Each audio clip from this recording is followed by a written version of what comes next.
Mibisita sa buhatan ni Gobernador Gwen Garcia sa Philippine Councilors League National President ug Lawag City Ilocos Norte Councilor Handy Lau ug uban pang opisyales sa PCL ni adtong Biyernes, Agosto 12.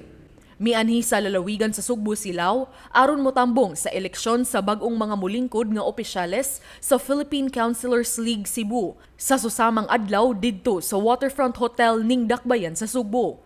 Si Toledo City Councilor Ricardo Kuya Nick Pipito ang gibutaran o gideklara isip Pangulo sa Liga sa mga konsihales sa Sugbo. Daan ang mipadayag sa ilang suporta si Gobernador Gwen Garcia o Kongresista Pablo John Garcia sa pagdaga ni Pipito isip PCL Cebu President.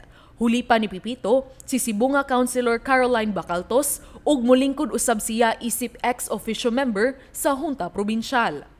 Samtang, buot sa mga national officials sa PCL nga ari sa Sugbo ipahigayon ang ilang mga regional o national assembly. Tungod kay gusto nilang dalon ang ilang mga kaubang mga konsehales sa Sugbo isip turista ug aron makatabang sa ekonomiya sa turismo dinhi sa Sugbo.